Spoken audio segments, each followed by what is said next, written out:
नमस्कार दोस्तों।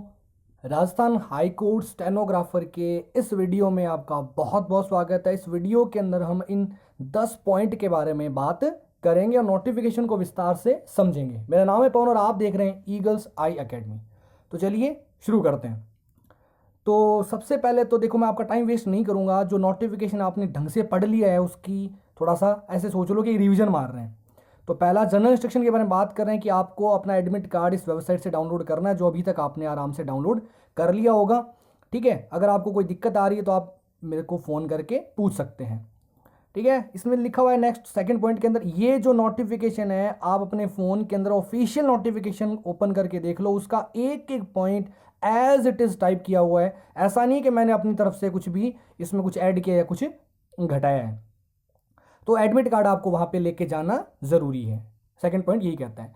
अगला जनरल इंस्ट्रक्शन ये कहता है कि आपको अपने साथ में क्या क्या लेके जाना है। तो ये कह रहा है कि एक तो फोटो आईडी लेके जानी है ना, कि आपको जैसे आधार कार्ड के ऊपर फोटो होता है, ड्राइविंग लाइसेंस के ऊपर फोटो होता है, पासपोर्ट पैन कार्ड के ऊपर फोटो होता है, लेकिन एक ऐसी आईडी लेके जानी है जिसके ऊपर आपकी क्या हो, फोटो हो। ठीक है, ओरिजिनल।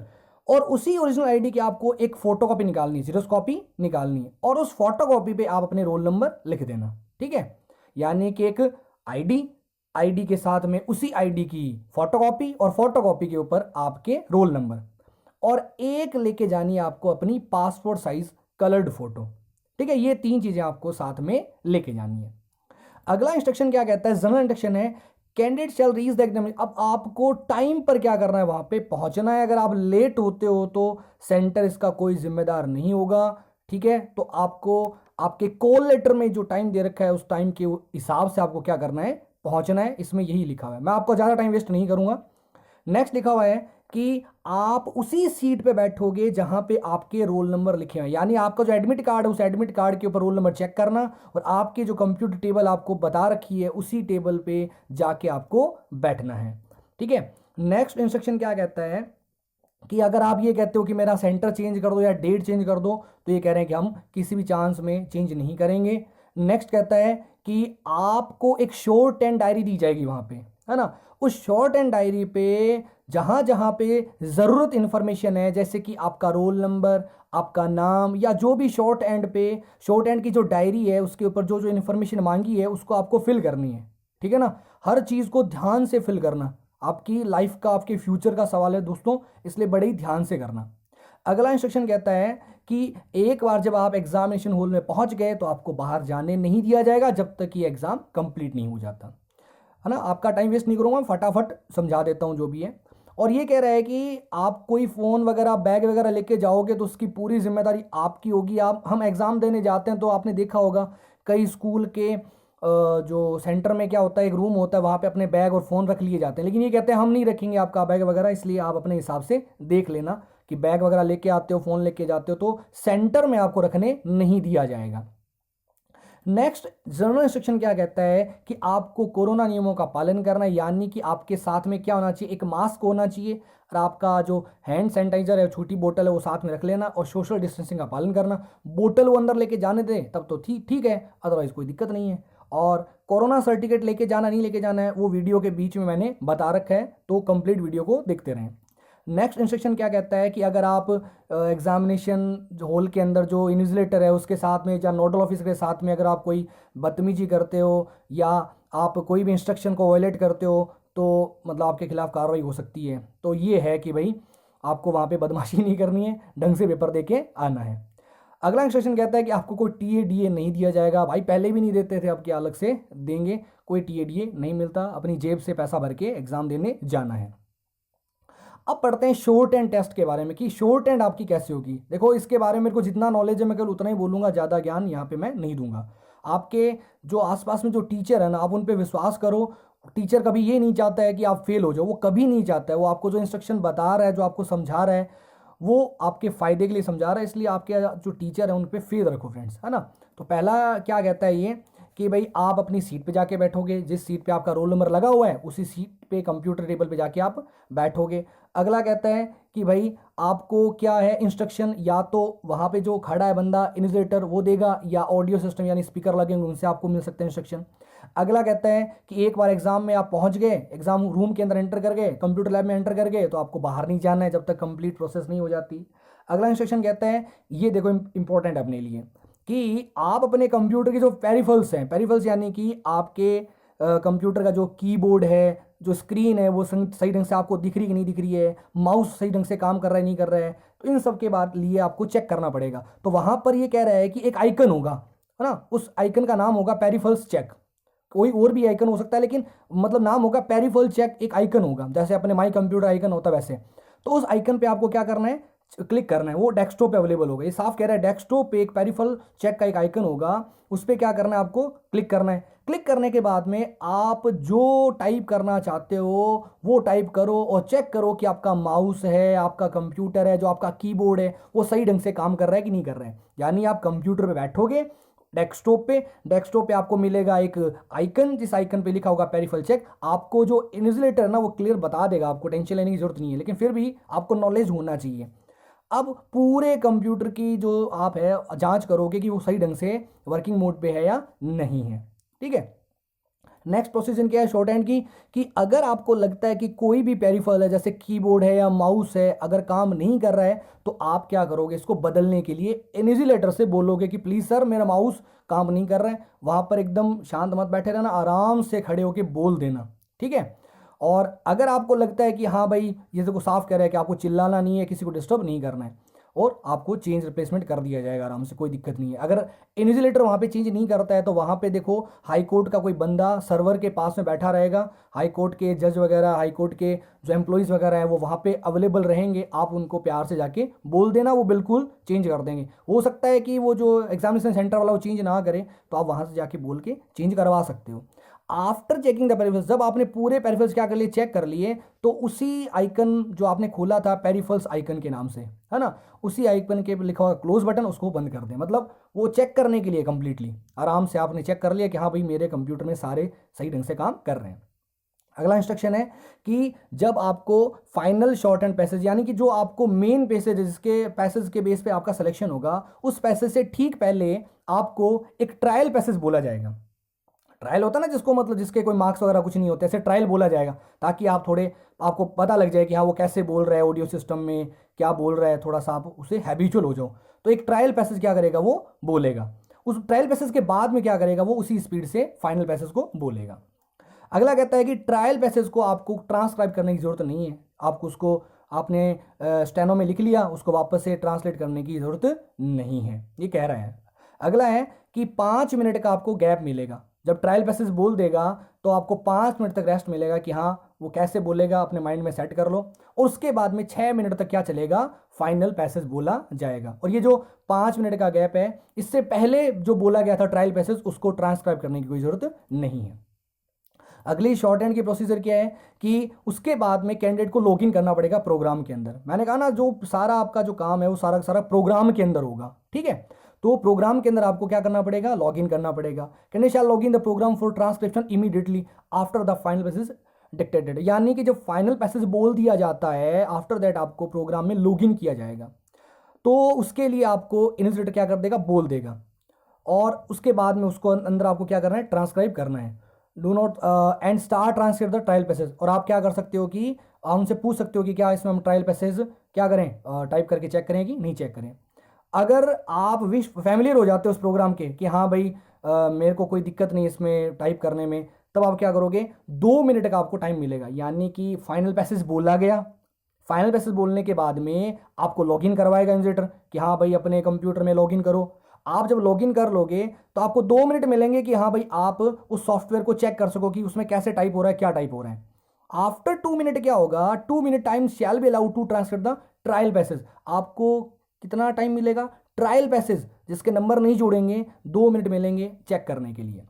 ठीक है, उसके बाद में 5 मिनट अलाउड होंगे, आप फाइनल पैसेज को क्या कर सकते हो, पढ़ सकते हो। लॉगिन कर लिया, 2 मिनट आपने चेक किया उस सॉफ्टवेयर को, ठीक है भाई। उसके बाद में आप 5 मिनट तक आपने जो क्या किया है, डिक्टेशन जो टाइप करी है, जो लिखा है शॉर्ट हैंड के अंदर, उसको आप क्या कर सकते हो, पढ़ सकते हो, रीड कर सकते हो।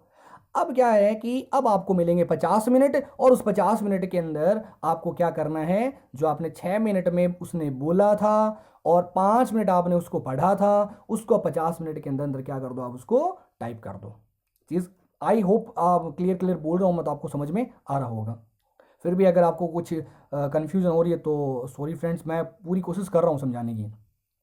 अगला प्रोसीजर क्या है शॉर्ट हैंड का, कि कोई भी एडिटोरियल, मतलब कि आप एडिटिंग टूल काम नहीं करेगा। जैसे वो कह रहा है कि डिलीट बटन काम नहीं करेगा, नेविगेशन इन 4 बटन होते हैं, अप डाउन लेफ्ट और राइट, नेविगेशन कीज कहते हैं उन्हें, वो काम नहीं करेगी। स्पेल चेक F7 की होती है, स्पेल चेक वो काम नहीं करेगी।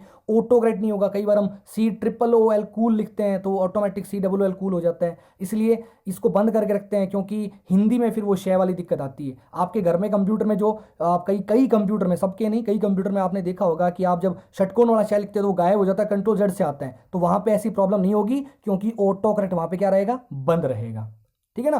तो therefore candidate are advise to translate the dictated passage with question. तो आपको पॉइंट टू पॉइंट क्या करना है, जैसे आपको उसने बोला है उसी तरीके से करना है। ऐसा नहीं है लास्ट वाला मैटर पहले कर दिया फिर आप उसको चाहो कि मैं कट कॉपी पेस्ट करके उसको सेट कर दूं आगे पीछे, ऐसा नहीं होगा। जैसे बोला है लाइन से वैसे आपको उसको अंदर क्या करना है, टाइप करना है with question. Backspace can be used by the candidate. अब बैकस्पेस आप क्या कर सकते हो, यूज कर सकते हो। Candidate must take care of duration. अब टाइम का आपको क्या रखना है, खुद ध्यान रखना है हर स्टेप का, क्योंकि the program shall stop working automatically, क्योंकि प्रोग्राम पे काम होगा, इसलिए जैसे टाइम कंप्लीट होगा वो ऑटोमेटिक प्रोग्राम क्या हो जाएगा, बंद हो जाएगा। घर पे तो क्या है कि हाँ भाई 5 मिनट पहले कर लिया, 5 मिनट लेट तक कर रहे हैं, कोई दिक्कत नहीं है। इसलिए सभी टाइम स्टेप का आप क्या रखोगे, खुद ध्यान रखोगे। आगे प्रोसीजर है एफिशिएंसी टेस्ट की, है ना, वो तो शॉर्ट हैंड की थी, अब एफिशिएंसी की। अब जैसे 5 मिनट आप शॉर्ट हैंड 50 मिनट तक लिखोगे, अब आपको 5 मिनट का क्या मिलेगा, गैप मिलेगा कि हाँ भाई आप रेस्ट करो। 5 मिनट के बाद में स्पीड टेस्ट क्या हो जाएगा, स्टार्ट हो जाएगा। और वही आप घर पे अलग अलग सॉफ्टवेयर पे काम करते ही हो, आधी स्क्रीन के ऊपर वो पैसेज दिखेगा और नीचे वाली आधी स्क्रीन पे आपको क्या करना पड़ेगा, टाइप करना पड़ेगा। और जैसे ही आप कंप्लीट टाइप कर लो उस स्क्रीन को, तो आपको क्या करना पड़ेगा, स्क्रॉल करना पड़ेगा, है ना, मैनुअली स्क्रॉल करना पड़ेगा। Question passage shall be such as the candidate opted the shorthand. और जो पैसेज होगा इंग्लिश शॉर्ट हैंड जिसने यूज़ करी है उसका पैसेज इंग्लिश का होगा, और जिसने हिंदी यूज़ करी उसका हिंदी का पैसेज होगा। आगे एफिशिएंसी और स्पीड टेस्ट की क्या प्रोसीजर देखते हैं। नो एडिटोरियल टूल, अब ये कह रहा है इसमें भी स्पीड टेस्ट में भी डिलीट है, नेविगेशन है, स्पेल चेक है, ये काम नहीं करेगी। Shall be provide on the computer, therefore candidate are advise to type the question passage with question, यानी कि हाफ स्क्रीन के ऊपर जो पैसेज चल रहा है उसको एज इट इज टाइप करना है आपको। Back space can be used, अब ये कह रहा है बैक स्पेस को आप क्या कर सकते हो, यूज में ले सकते हो। अगर एक्सेप्ट, ये कह रहा है कि कॉपी पेस्ट और राइट की है माउस का, ये क्या रहेंगे, बंद रहेंगे। कट कॉपी पेस्ट क्या रहेगा, बंद रहेगा। और उसके अलावा सारी कीज क्या रहेगी, ऑन रहेगी। ठीक है, कब, एफिशिएंसी टेस्ट के अंदर। एफिशिएंसी टेस्ट के अंदर कॉपी पेस्ट और जो माउस का राइट बटन है, क्योंकि राइट बटन से हम क्या कर सकते हैं, कॉपी पेस्ट कर सकते हैं, इसलिए वो डिसेबल की किया हुआ है। अगला कहता है candidate shall not use any other key other than keys allowed. जो अलाउड है उसके अलावा आप दूसरी की यूज नहीं करोगे। And are necessary to be used for typing, typing के अंदर आप दूसरी की यूज नहीं करोगे। Evolution of the whole examination including short and test, भाई आपकी जो शॉर्ट एंड टेस्ट है, आपका जो स्पीड टेस्ट है, आपका जो एफिशिएंसी टेस्ट है, वो सारा का सारा एक सॉफ्टवेयर में लिया जा रहा है। हाई कोर्ट का खुद का एक सॉफ्टवेयर है, उस सॉफ्टवेयर में लिया जा रहा है। ठीक है ना। तो अगर आप कोई अनऑथेंटिक की यूज करते हो तो आपके नंबर देने में क्या हो सकती है, दिक्कत हो सकती है, क्योंकि सॉफ्टवेयर उसको फिर कैलकुलेट नहीं कर पाएगा। और ये कह रहा है उसकी पूरी जिम्मेदारी आपकी खुद की होगी, इसलिए आपको कोई अनऑथेंटिक की यूज नहीं लेनी है। ठीक है, जो बोला है उतनी की यूज लेनी है। और यहाँ यार कट कॉपी पेस्ट, कई मैसेज करते हैं कि कट कॉपी पेस्ट सर इसके बिना कैसे करेंगे। अरे यार हमने इतने पेपर किए ना, टाइपिंग तो कहाँ काम आता है, इतने एफिशिएंसी के पेपर की, कहाँ कट कॉपी पेस्ट काम में आता है, कहीं काम में नहीं आता। आप क्यों टेंशन ले रहे हो, कोई ज़रूरत नहीं पड़ेगी, है ना, Ctrl Z वगैरह की कुछ जरूरत नहीं पड़ेगी, बहुत ईजी पेपर आएगा। द इन्विजिलेटर शैल डिस्ट्रीब्यूट, अब आपको जब क्या करेगा वो एफिशिएंसी के लिए पेपर आपको बांट देगा। जो इन्विजिलेट होगा आपकी सीट पे पेपर रख देगा। अब आपको जैसे ही स्पीड टेस्ट कंप्लीट होगा तो आपको फिर से 5 मिनट मिलेंगे, है ना। और एफिशिएंसी टेस्ट कितने मिनट का होगा, 10 मिनट का होगा। आगे कह रहा है candidate shell hand over the question paper. अब जो एफिशिएंसी का पेपर आपको मिला है वो आपको वापस से क्या करना पड़ेगा, उसको देना पड़ेगा। उसके नीचे एक सर्टिफिकेट होता है, उस सर्टिफिकेट पे आपके क्या होंगे, साइन होंगे। उसमें लिखा होता है कि भाई हाँ मैंने चेक कर लिया था, सारे कंप्यूटर वगैरह काम कर रहे हैं। क्योंकि कई लोग घर पे आके बोलते हैं कि मेरा कंप्यूटर खराब था, मेरा कीबोर्ड खराब था। तो अगर जो भी खराब था तो भाई पहले ही चेंज करवा लेना, ठीक है ना, क्योंकि आप सर्टिफिकेट पे साइन करके आओगे, सर्टिफिकेट पे साइन नहीं करोगे तो वैसे आपका एग्जाम नहीं माना जाएगा। सर्टिफिकेट पे आपको साइन करना ही पड़ेगा, और सर्टिफिकेट पे साइन कर रहे हो तो उसमें लिखा होगा कि हाँ भाई सब कुछ सही था, तो आप आगे फिर कोई क्लेम नहीं कर पाओगे। इसलिए कंप्यूटर पे बैठते ही अपने पेरिफेरल्स ढंग से क्या कर लेना, चेक कर लेना, सही ढंग से चेक कर लेना। आगे एफिशिएंसी की प्रोसीजर बता रही है कि जो पूरा का पूरा एग्जाम है वो पूरा क्या होगा, प्रोग्राम के अंदर होगा, यानी किसी सॉफ्टवेयर के अंदर होगा। इसलिए कह रहा है कैंडिडेट मस्ट नोट एंटर और इंसर्ट एनी फील्ड, तो इसलिए आपको कोई भी फील्ड एंटर नहीं करनी है। जैसे एक क्वेश्चन है जो मैंने भी बताया था, वो जो क्वेश्चन बॉर्डर के अंदर आता है हॉरिजॉन्टल लाइन का, आप देख लेना, दो पैराग्राफ के बीच में जब आप हॉरिजॉन्टल लाइन ऐड करते हो तो ऑटोमेटिकली नया पैराग्राफ ही बनता है ना, तो वो एक फील्ड बन गई, तो फील्ड एंटर नहीं करनी होती है। ठीक है ना, आप ना उस हॉरिजॉन्टल लाइन को ऐड करने के बाद में ना बुलेट लगा के देखना, आपको पता लग जाएगा कि हाँ एक नया पैराग्राफ बन जाता है, इसलिए प्रॉब्लम होती है। वर्ड, आप कोई दूसरा नया वर्ड नहीं लिखोगे उसके अंदर, और कैरेक्टर, और कोई कैरेक्टर नहीं लिखोगे अदर देन आस्क, क्योंकि फाइंड रिप्लेस के अंदर तो हमें कैरेक्टर चेंज करने ही पड़ेंगे, तो जो पूछा गया है उसके अलावा कोई भी आप वर्ड वगैरह एंटर नहीं करोगे ड्यूरिंग द कंप्यूटर टेस्ट के दौरान। अब ये कह रहे देखो एंटरिंग एंटर की, अगर आप कोई एंटर की यूज करते हो, एंटर की कीबोर्ड की एंटर की यूज करते हो, और या फिर इंसर्टिंग न्यू फील्ड, या फिर कोई आप नई फील्ड एंटर करते हो, तो डिफॉल्ट सेटिंग क्या हो जाएगी, चेंज हो जाएगी, और कंप्यूटर उसको चेक नहीं कर पाएगा, और इसकी कंप्लीट जो है जानकारी, जो दिक्कत है वो किसकी होगी, कैंडिडेट की होगी। ठीक है फ्रेंड्स, तो बढ़ते हैं नेक्स्ट तरफ, यानी कि एंटर की से पता चलता है कि अगर एंटर की प्रेस करने से कोई प्रॉब्लम हो जाएगी तो बिना एंटर की प्रेस करने से लेटर फॉर्मेटिंग तो हो नहीं सकती, तो इसका मतलब लेटर फॉर्मेटिंग आएगी नहीं, है ना। आगे बढ़ते हैं, कैंडिडेट मस्ट टेक केयर, पूरे टाइम का आप ध्यान रखोगे कि हाँ भाई हर काम ऑटोमेटिकली बंद हो जाएगा, इसलिए पूरे टाइम टू टाइम आपको कंप्लीट प्रोसीजर करनी है। तो ये तो सारा का सारा प्रोसीजर हो गया। अब आगे देखते हैं लेटर फॉर्मेटिंग के साथ लेटर फॉर्मेटिंग आएगी कि नहीं आएगी। तो ये इस बार का आपका पूरा का पूरा क्या है, सिलेबस है अपना लेटर पूरा पूरा। उसमें देखो यहाँ पे एक पॉइंट नंबर 3 है, 3 के अंदर देखो थर्ड में पॉइंट में क्या लिखा हुआ है, मिनिमम स्पीड शुड बी 8000 की depression per hour on computer, 8000 की डिप्रेशन 1 घंटे में होनी चाहिए। इस लाइन को याद रखना, इसको हम आगे डिस्कस करेंगे। ठीक है, अभी बात करते हैं लेटर फॉर्मेटिंग की। अब लास्ट में देखिए देखा है फॉर्मेटिंग ऑफ लेटर्स, और ये पिछली बार का सिलेबस है, इसमें लिखा हुआ है फॉर्मेटिंग ऑफ लेटर, कुछ भी चेंज नहीं है, एज इट इज है पूरा का पूरा, कुछ भी चेंज नहीं है, सेम टू सेम है। तो पिछली बार का सिलेबस था उसमें क्या आया था, 15 क्वेश्चन आए थे, तो इस बार भी 15 क्वेश्चन ही आएंगे, टेंशन मत लो। अगर लेकिन आपको फिर भी लगता है अगर सर लेटर फॉर्मेटिंग आ गई तो भाई लेटर फॉर्मेटिंग के वीडियोस अपलोड कर रखे हैं, इंग्लिश के लिए भी हिंदी के लिए भी। लेटर फॉर्मेटिंग का केवल एक ही क्वेश्चन बनता है, दिए गए पत्र को व्यवस्थित ढंग से क्या करें, सेट करें, तो जो भी लेटर फॉर्मेटिंग होगी इसको आप क्या कर सकते हो, व्यवस्थित कर सकते हो। सर आपने लेटर फॉर्मेटिंग के वीडियोस कम डाल रखे हैं, भाई एक ही टाइप के होते हैं, जनरल लेटर अलग होता है, बाकी सारे एक जैसे होते हैं, है ना। तो सामान्य पत्र अलग कर दिया, बाकी सारे लेटर एक जैसे ही हैं, तो आप इनकी क्या कर सकते हो, देख सकते हो, आपको नॉलेज हो जाएगा। लेटर फॉर्मेटिंग ये होती है कि आपको नॉलेज होना चाहिए कि कहाँ पे कौन सी चीज़ होती है। आगे बात करते हैं कीबोर्ड की। तो कीबोर्ड देखो पिछली बार तो ऐसा था, वहाँ पे डेल का HP का ये KB 212 है, KB 212 का कीबोर्ड है, ऐसा कीबोर्ड वहाँ पे मिलेगा। दूसरा कीबोर्ड आपको ये फ्लैट मिल सकता है, डेल का फ्लैट कीबोर्ड है, ये वहाँ पे मिल सकता है, ये भी पिछली बार थे। ठीक है ना, इस बार कोई और कीबोर्ड हो, पवन सर तो पता नहीं क्या क्या बता रहे थे, तो भाई देखो वहाँ हॉल के अंदर तो जाके मैं देख के आया नहीं हूँ, पिछली बार के हिसाब से बता सकते हैं कि हाँ भाई ये था, और ये 2 टाइप के कीबोर्ड वहाँ पे थे। तो आगे बढ़ते हैं, आगे एफिशिएंसी लेवल कैसा होता है। तो भाई आज तक जितने भी एग्जाम हुए हैं राजस्थान लेवल के, उन सभी में हमने जो भी पढ़ा है सीखा है उनसे बाहर कुछ भी नहीं आया है।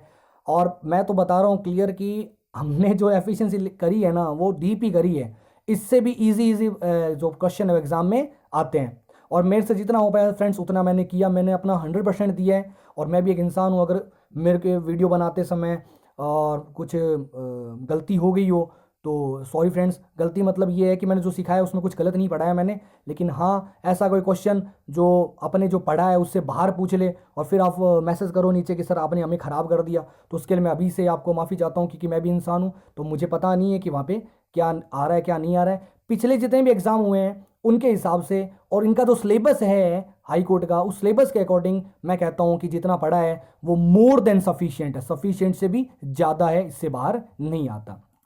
आगे बात करते हैं, एफिशिएंसी क्लासेस अपलोड कर रखी हैं। एफिशिएंसी क्लासेस पहले देखें आप, और इन क्लासेस के बाद में क्या करें, आप पेपर को अपने कंप्यूटर में डाउनलोड करें। अभी इसके जो पिछला वीडियो मैंने अपलोड किया था वो एफिशिएंसी टेस्ट सीरीज कैसे डाउनलोड करनी है उससे रिलेटेड था, तो आप देख के एफिशिएंसी टेस्ट 4 दिन बचे हैं, आप उसको आराम से डाउनलोड करके प्रैक्टिस कर सकते हो। आगे बात करते हैं, ये मेरी वेबसाइट है eaglesacademy.com। यहाँ पर वो सारे पेपर अवेलेबल हैं डाउनलोड फोल्डर के अंदर, और ये टेलीग्राम चैनल है, यहाँ पे आप क्या कर सकते हो, ऐड हो सकते हो। आगे बात करते हैं बैक स्पेस की। तो भाई बैक स्पेस की आप यूज करो और चेक करो, उसमें लिखा हुआ है कि बैक स्पेस की क्या है, कैन बी यूज्ड, साफ लिखा हुआ है back space can be used. तो सर बैक स्पेस यूज करनी है कि नहीं करनी है, तो भाई आप सबके पास में सॉफ्टवेयर है, सबके पास में आपके घर में आप टाइपिंग कर रहे हो, सॉफ्टवेयर पे कर रहे हो, तो आप बैक स्पेस लगा के देख लो कि हाँ भाई बैक स्पेस की से फर्क पड़ रहा है, फायदा हो रहा है कि नुकसान हो रहा है, चेक करो आप। अगर फायदा हो रहा है तो बैक स्पेस यूज कर लो, अगर नहीं हो रहा है तो मत यूज करो। पिछली बार तो बैक स्पेस क्या थी भाई, बंद थी, डिसेबल थी, और बैक स्पेस की नोटिफिकेशन तो दे रखा है कि बैक स्पेस क्या कर सकते हैं, हम यूज कर सकते हैं, लेकिन पिछली बार बैक स्पेस की क्या थी, डिसेबल थी। अब कई लोग कह रहे हैं सर वो बैक स्पेस की है ना, वो एफिशिएंसी के लिए दे रखी है, तो भाई मैं तो कंफर्म नहीं हूँ। पिछले बार के हिसाब से देखा जाए तो बैक स्पेस की काम नहीं करेगी, इस बार लिखा हुआ है बैक स्पेस की कैन बी यूज्ड, तो आप पे डिपेंड करता है कि आपको यूज करने से फायदा हो रहा है कि नहीं हो रहा है।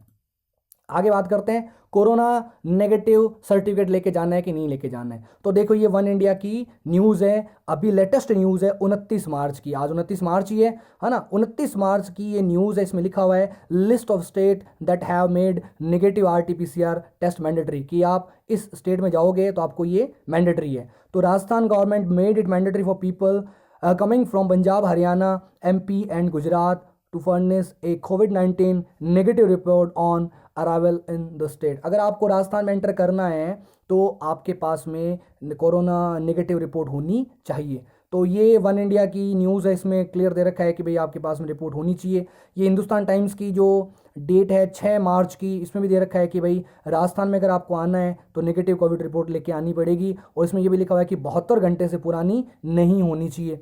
तो भाई इन न्यूज़ के अनुसार तो भाई यही बनती है बात कि राजस्थान से बाहर के अगर कोई अभ्यर्थी हैं और वो कोरोना रिपोर्ट लेकर ही आएँ, और वो भी 72 घंटे से पुरानी नहीं होनी चाहिए, ये साफ कह रहा है। और ये देखिए ये 8 मार्च की न्यूज़ है, तो अलग अलग न्यूज़ के अकॉर्डिंग मैं कह सकता हूँ कि आपके पास में कोरोना नेगेटिव की सर्टिफिकेट होना चाहिए, वो भी 72 आवर्स ओल्ड नहीं होना चाहिए।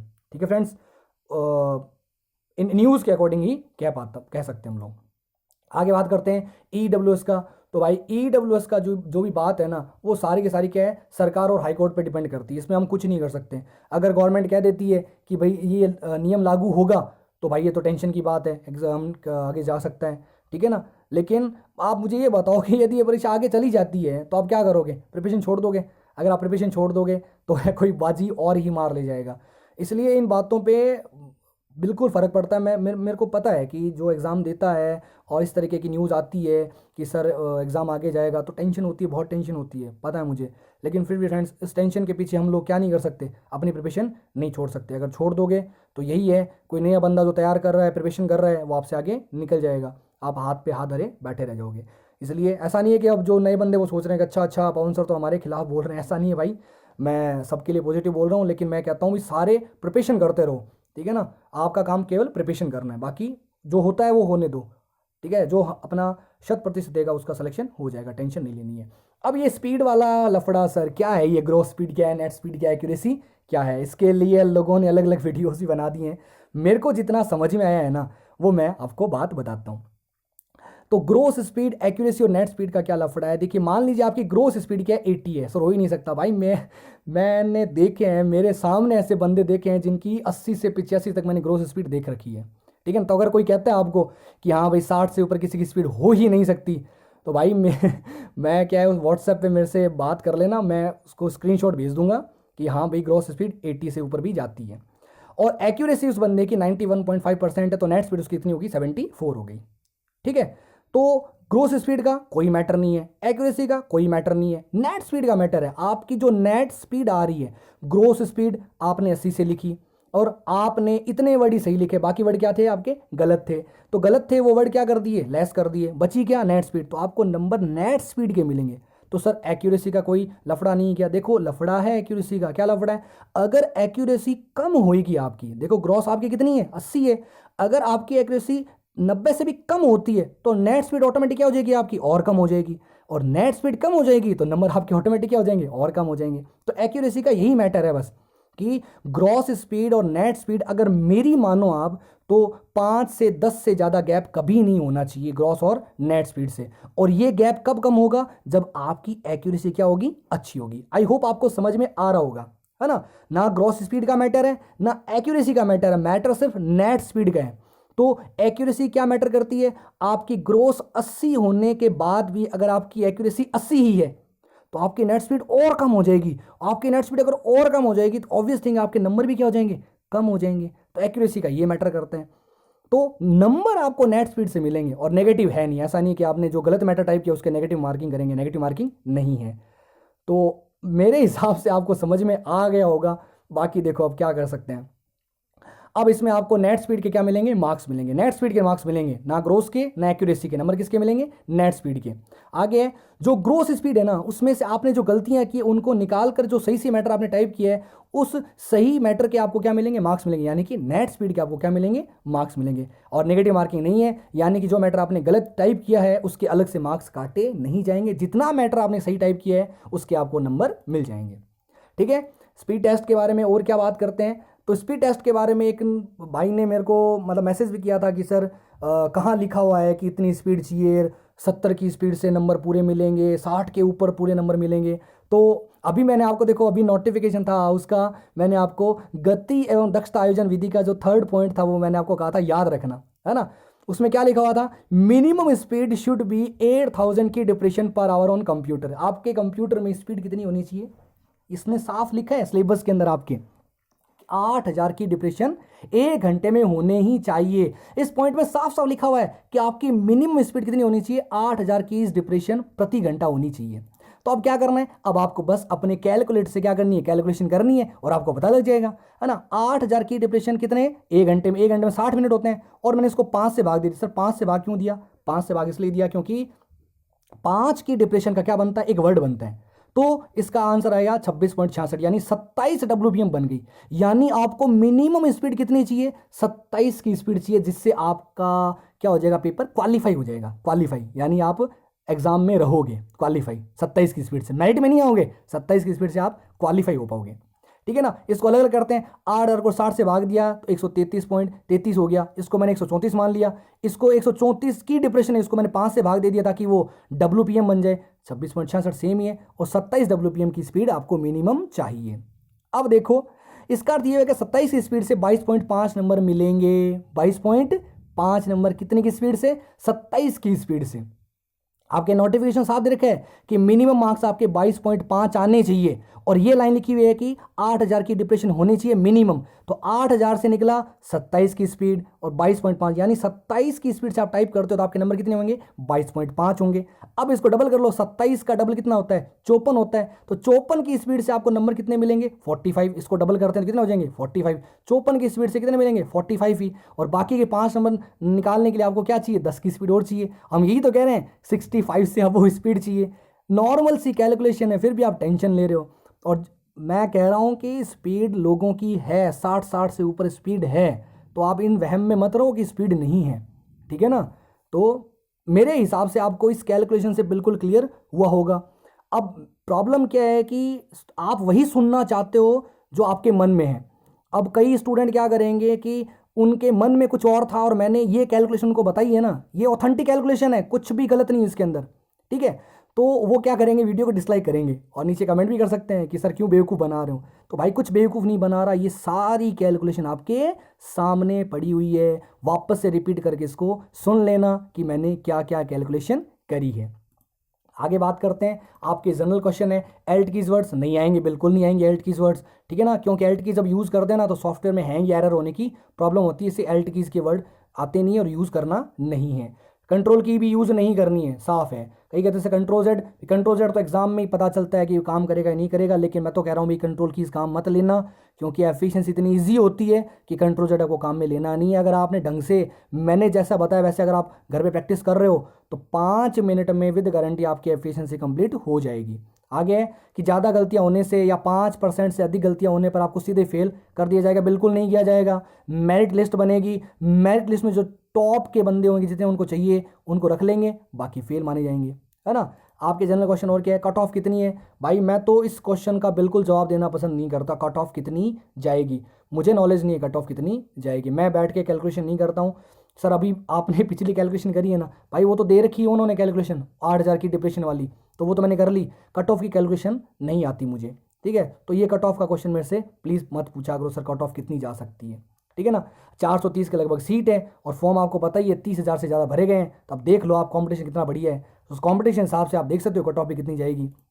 सर पिछली बार तो सीटें खाली गई थी, तो भाई पिछली बार की मेरिट है वो सेम ही रहती है कि हर बार, आप कंपटीशन लेवल देखो लगातार कितना बढ़ता जा रहा है ना। कोरोना के चक्कर में कई नए नए जो मेरे को खुद को पता है, मेरे साथ के कई स्टूडेंट है वो बढ़िया स्टेनो उन्होंने कर ली, बढ़िया स्टेनो। तो आप सोच लो कि कितनी बढ़िया स्टेनो कर रखी है उन्होंने, स्पीड बढ़िया कर रखी है, 60 से ऊपर उनकी स्पीड है। तो कंपटीशन लेवल देख लो आप, पिछली बार सीटें खाली गई थी, ऐसा नहीं इस बार भी सीटें खाली जाएगी, कंपटीशन लेवल बहुत अच्छा है, तो कट ऑफ भी बहुत अच्छी जा सकती है, ठीक है ना। और मेरा तो यही कहना है अफवाहों से दूर रहो, आप सिर्फ मेहनत पे ध्यान रखो। ये आप जो बकवास बातें टेंशन लेते हो ना कि ये आ गया तो और वो आ गया तो, और कुछ नहीं है भाई, 100% अपना दो, 100% दो, पक्का आपका सिलेक्शन हो जाएगा। अगर फालतू की बातें माइंड में रखोगे ना तो वही बातें रह जाएगी माइंड के अंदर, तो इन चीज़ों में कुछ नहीं पड़ा हुआ, आपका काम सिर्फ मेहनत करना है, होना नहीं होना वो आगे की बात है। कंटिन्यू मेहनत करते रहो करते रहो करते रहो, आपको खुद को ही पता नहीं चलेगा कि आपने कितना बड़ा तीर मार दिया, बिल्कुल पता नहीं चलेगा आपको, और आप सेलेक्ट हो जाओगे, फ़ोन करोगे पवन सर थैंक यू हमारा सिलेक्शन हो गया, और मैं आपके फ़ोन का बिल्कुल बेसब्री से इंतज़ार कर रहा हूँ।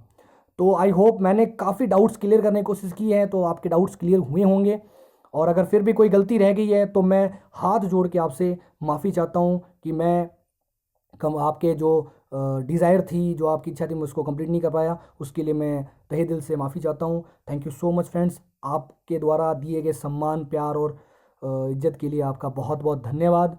अब मैं आपके उज्जवल भविष्य की कामना करता हूँ, और मैं चाहता हूँ कि मेरी जो यूट्यूब फैमिली है ईगल्स आई एकेडमी, वो सारी सक्सेसफुल हो, और फ़ोन करके बोले कि पवन सर हमारा सिलेक्शन हो गया। तो best of luck, good luck, मेहनत करते रहें और आगे बढ़ते रहें, अफवाहों से दूर रहें। Thank you so much friends.